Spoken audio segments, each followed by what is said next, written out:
Então, a ideia de natureza do Hitler, de que a luta pela natural, tipo a luta do mais forte contra o mais fraco, era tão intensa nele que no final, quando ele percebeu que a Alemanha ia desaparecer, ele falou pro pincha dele, falou: meu, tem que desaparecer mesmo, porque a gente mostrou que a gente é mais fraco, a gente não conseguiu provar que é mais forte que o alemão, então tem que morrer. E ele falou pro Albert Speer, que era o arquiteto dele, ele falou o seguinte, falou: quer saber de uma coisa? Destrói todas as cidades, bombardeia as nossas próprias cidades. Por quê? Porque a ideia dele é que, tá, a gente não conseguiu ser melhor que os outros, então a gente merece morrer. Olha, o ódio dele com o ser humano era tão grande que ele passou a odiar o próprio alemão. Louco, né? Muito louco.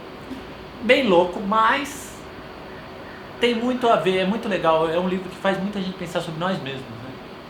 Sobre o que a gente está vivendo, nossos ódios, nosso ego, megalomania. Outra coisa que ele fala aqui, para quem tem dúvida de Hitler é de esquerda e de direita, tem gente que tem dúvida, você tem essa dúvida? Não. Ele vai falar aqui, eu vou ler um trecho. Aqui, ó. Esse trecho aqui é espetacular. Ele escreve muito bem, muito bem. Nesse contexto, Hitler apareceu como a tentativa de uma espécie de terceira força entre duas forças dominantes daquela época, entre a esquerda e a direita, entre o leste e o oeste. Isto é que conferiu à sua personagem este duplo caráter, não apreendido pelas definições de sentido único que o enquadram como conservador, reacionário, capitalista, pequeno burguês. Ao se ater ao ponto onde se cruzam todas essas posições, ele participava de todas elas e lhes usurpava os elementos essenciais, mas estabelecendo um elo entre elas para construir uma personagem realmente única. Com a subida de Hitler ao poder, encerrou-se a competição entre Wilson e Lenin, que tinham aberto a competição que Wilson e Lenin tinham aberto pela Alemanha após a Primeira Guerra Mundial. Ficou claro? Ele juntava interesses, ou vamos dizer, ansiedades, tanto da esquerda quanto da direita. Porque ele era conservador, ele falava, eu estou lutando pelos valores da família. Mas ele também era revolucionário, porque ele destruiu a estrutura de poder. Então, ele falava para a classe alta da Alemanha, falando, não, a gente vai trazer riqueza para a Alemanha. Mas ele também falava para os pobres, eu vou voltar a dar emprego para vocês. Ele usurpava textos tanto da esquerda quanto da direita. Tanto é que é por isso, entre aspas, né, você quer dizer, por que todo mundo lutou contra ele no final? No final, tanto os comunistas quanto os capitalistas lutaram contra ele, porque ele não conseguia... Falar que ele era de direita ou de esquerda, que nem os brasileiros estão fazendo, é uma simplificação que exatamente que não compreende que ele era os dois. Ele conseguia roubar o poder dos dois.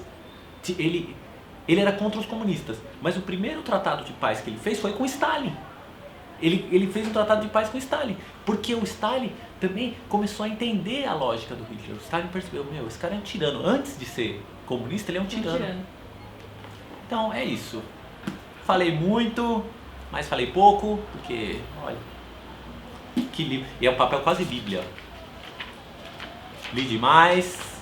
Esse livro eu vou reler muitas vezes, gostei muito. O do Ian Kershaw é bom também, mas não tão forte, eu prefiro isso aqui. Tem alguma dúvida você queria falar? Pode falar, Gil. Não, na verdade, eu acho que a minha maior, não é uma dúvida, é só um questionamento mesmo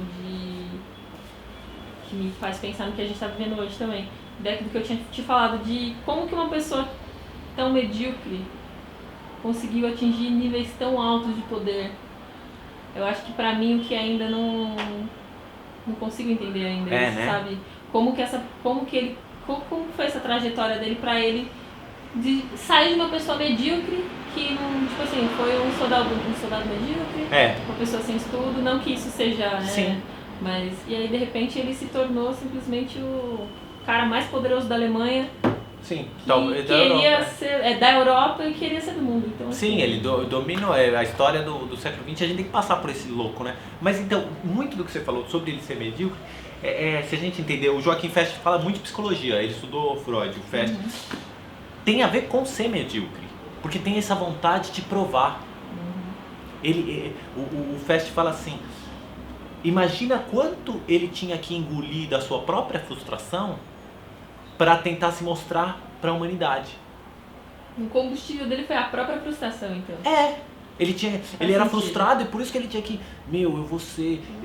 Tem uma hora lá que ele fala assim, que ele fica desesperado, porque ele fala assim, eu tô ficando velho, ele atingiu um poder com 30, quase 40, morreu aos 56. Ele fala assim, eu tô ficando velho, não vai dar tempo de eu dominar o mundo. E aí ele fala assim, a Alemanha tem que dominar o mundo, mas tem que ser na minha vida, durante o tempo da minha vida, porque não vai ter outra pessoa como eu.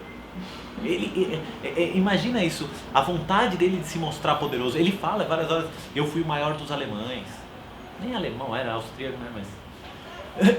entendeu? A frustração, o medíocre explica a vontade de... Quando você tem poder, você não precisa mostrar poder. Você já tá lá, você já tá numa posição de poder. Não é? Se você se sente autoconfiante, você não precisa dominar um país ou um mundo, né? Será? Eu acho que tem disso. Acho que sim. Aquele livro Homo Sapiens, lá, o Harari fala isso, que poder e conhecimento andam em linhas separadas. Separadas, né? Quando a pessoa começa a atingir muito conhecimento, ela não necessita poder. E quando ela tem poder, ela acaba abrindo mão da verdade. Então, faz sentido. Acho que o Hitler tem disso. Mas o livro também fala outra coisa, que ele fala da... esqueci o termo que ele usa, que é do... É um tipo de líder que é um líder eleito pelas pessoas, que ele não precisa ter valor, mas as pessoas colocam valor nele. Eu acho que é o Ian Kershaw que fala isso. Aqui, ó. A autoridade carismática.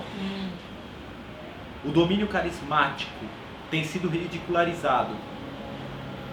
É um produto social. Ele fala que a autoridade carismática é quando a pessoa não tem autoridade, mas que os outros colocam autoridade nele, e aí a partir desse momento ele, vamos dizer, tipo não sei como falar, tipo um mito, que nem fizeram com o Bonossauro. Sim, ele não é ninguém, mas as pessoas... Elas precisam de alguém, colocam ele ali. Colocam nele o que elas querem que ele seja, e ele assim atinge o poder. O líder carismático, ele fala que o Hitler também atingiu esse lugar. Eles precisavam que ele fosse. E falou que não só eles, como a Europa precisava. Porque aí tem outra coisa, até o Hitler começar a guerra, os americanos, os brasileiros, Getúlio Vargas, os ingleses, franceses não sei, mas admiravam ele. Falavam, não, esse cara é legal, porque esse cara não é comunista. Achavam ele um cara, gente boa. Que é o que ele mesmo pensava também, né? Que as pessoas, não, vão preferir a mim. Eles vão preferir. Antes eu do que... Aqui, ó. Do que esse cara falou no outro lá. Bem, é isso. Falei demais, não sei, obrigado. Vocês querem saber do Hitler? Eu quero ler outro livro. Eu quero ler o que é A Seção em Queda do Terceiro Reich, que é de um jornalista americano, acho que é, William Shirer. É um livro também da Nova Fronteira, também é tipo, quase o dobro disso daqui. O cara viveu lá, na Alemanha nazista, escreveu um livro diário dele. É isso. Tá bom? É isso. Obrigado, Brasil. Até mais.